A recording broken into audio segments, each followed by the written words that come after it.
All right, so as Pep Guardiola are taking up facing off Arne Slot of Liverpool at the Etihad Stadium. I don't know where to start the conversation from, but let me start off with you, Yao. So like I said, since the 10th of December, Christmas to be precise, they've picked up a lot of points from winning positions. Just Arsenal and Liverpool are the only two teams to have done so. Got kicked out of the Champions League, coming up against a side that would want to respond after that 2-0 draw against Aston Villa. What are you expecting from on the part of City? On the part of City, I think they should look to address getting comfortable or having to play with Kujanov at right full back. Against Madrid, it didn't look great. It was bad.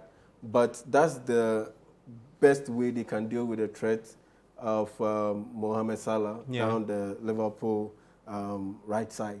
Because you know Josko Vardio most of the time playing as a left fullback would advance very high up the pitch. And Man City have shown that they are quite vulnerable on that side of their defense once the opposing team plays a long ball. We've seen them caught out on a few occasions once they have Vardio advance high up the pitch. And the best way to neutralize that is to have as many central defenders as possible.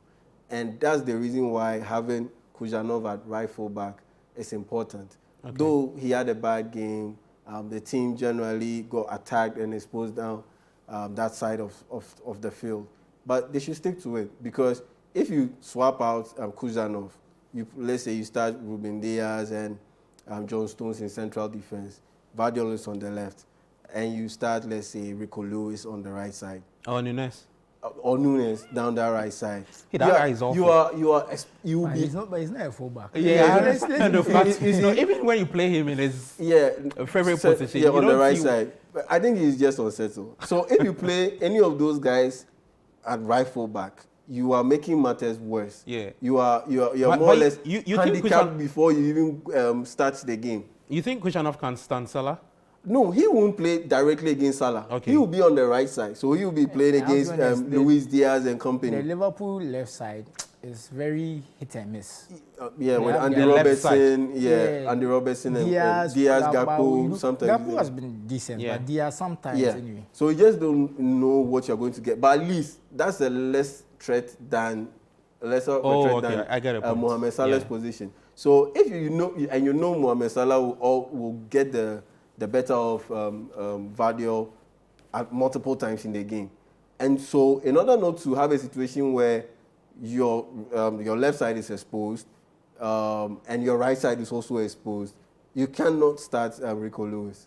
Unfortunately, though Nico Gonzalez has come in, you simply cannot start him. And so I think they should try to get comfortable with the idea of playing Kujanov at right full back. And I think if they're able to get it, a bit comfortable and be able to get some kind of defensive shift to quickly move over to that right side where Mohamed Salah will be attacking from, that should be fine. Then know that at least maybe Jeremy Doku or Savinho on that right side of the Man City attack will be able to drop deep and offer just enough cover. And I think they should be fine. But up front, with the that's Haaland, the headache. Mamouche to play there again.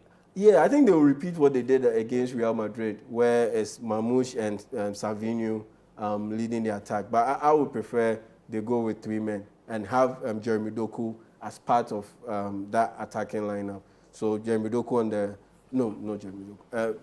Savinho on the left side, on the right side, Jeremy Doku on the right side, and Mamouche through the middle. I think that would be their best part. To be able to get some bit of a prominent attacking threat with Phil Foden and Nico Gonzalez. And I would take Gundogan ahead of Bernardo Silva at this point. Playing in midfield. Okay. So talk to me about the Liverpool team. What you're expecting from them? I mean, they have a very settled team. So it's more about the question, are we going to see Diaz or Gakpo on the between Diaz, Gakpo, and Jota? Who's going to start alongside Mohamed Salah in the front line?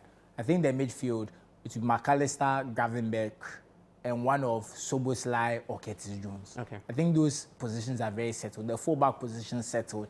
Centre-back, we know is Van Dijk and Konate.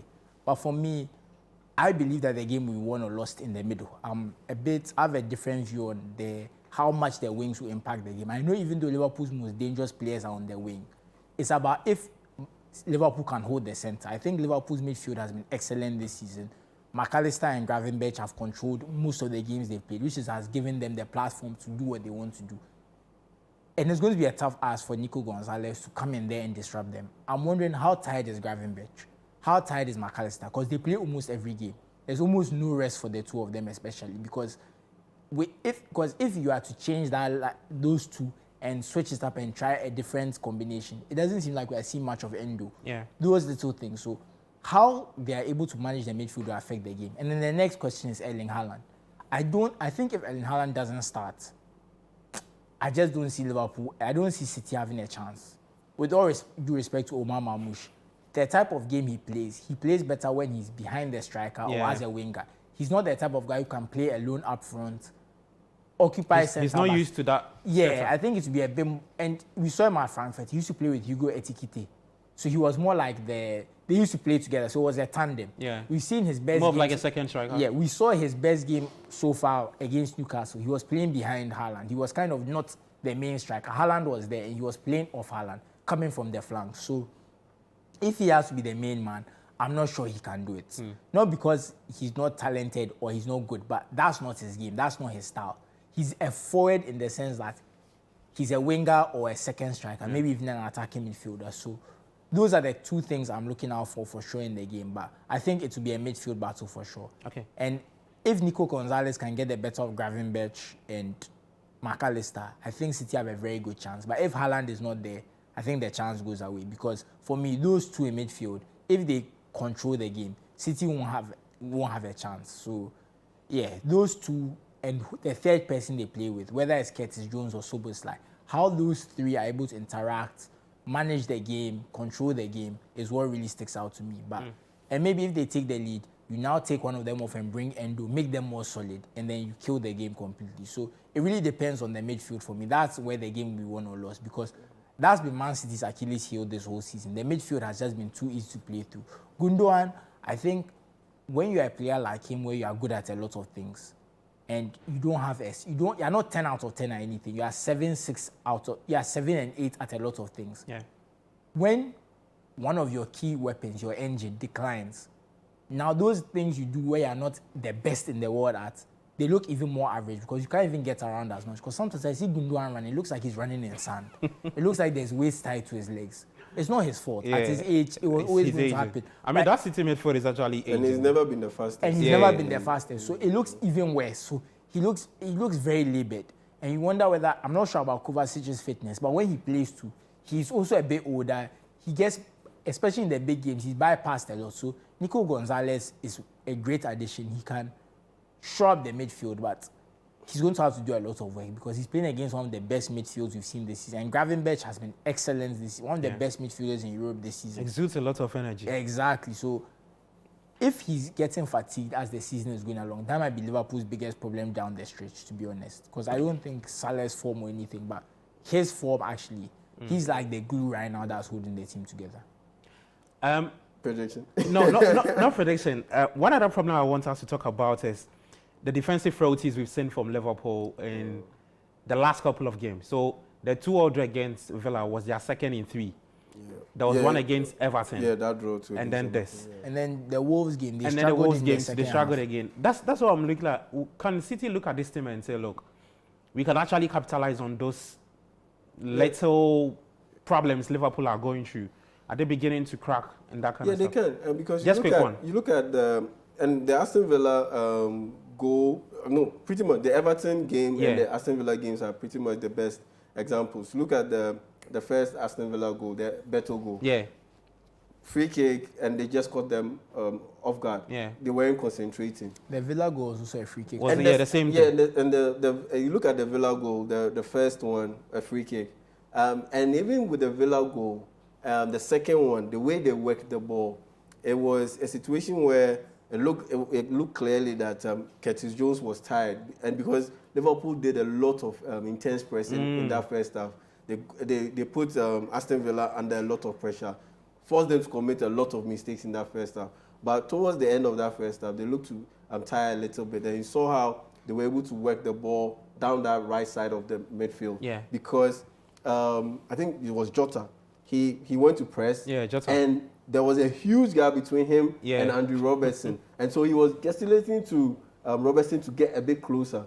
But he couldn't get closer because he was dealing with, I believe it was Michael Asensio down that side. And so Geraldo managed to move the ball a little bit infield, and they were able to work the ball towards the opposite end. A cross was swung in, and Oli Watkins was able to score. And that's the key to Man City getting... Even, remember earlier in the half, to Rashford also got a good 1-2, but he was offside, and Watkins scored as well. And that's the route for Man City to get a goal.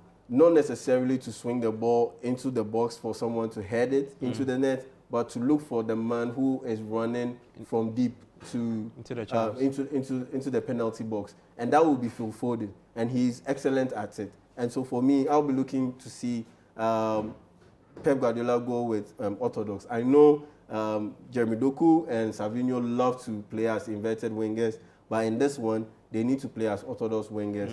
Just get the ball, quickly cross it, and not try to shift infield and try to shoot at goal. No, it won't work. Get the ball on the favorite foot and cross it with the aim of getting a cutback, not necessarily dinking it into the box for a header. That can come via set Haaland piece. is not there to do that job. Yeah, that can come via set piece, corners, and all, when the big boys from the back move closer to the penalty box. But once you are in open play, yes, get the ball and cut it. Then cut back. Then you can have Ilkay Gunnar run at it. You can have Phil Foden run at it. And if it makes it all the way to the opposite side, even Nico Gonzalez, he's been doing that. He was doing that a bit for Porto, but I think crashing the box, and you know, once in a while, we'll see Rodri come to the edge of the box, and you know, he side foot his thing. So, but I think with the enormous threat that Liverpool have in that midfield, I doubt Nico Gonzalez will get that close to the penalty box. I think he will be tactically disciplined to just stay close to the center circle. But he likes to run up and down, so.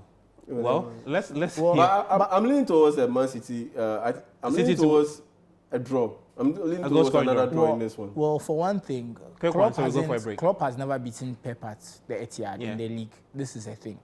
So I think this is Liverpool's best chance, because despite the weaknesses you said, I don't think City are in a position to necessarily capitalize on them. I think we've spoken a lot about City's relative problems and the type of issues they have. So for me, I'm really wondering whether this is the time they take over, and whether they'll be able to take that opportunity. And I just don't see it. I think they are just too flawed at this point, and their performances against teams that are at their level are horrible. All right, let's see how that should be a very, very good game, a very, very good game at Etihad Stadium. We're taking a quick break. When we come back, we'll still stay with Liverpool, but this time around a different conversation. That segment we call the debate. I'm Gabi Ofer. This is the Premier League preview show on Channel 1 TV. We'll be back with more.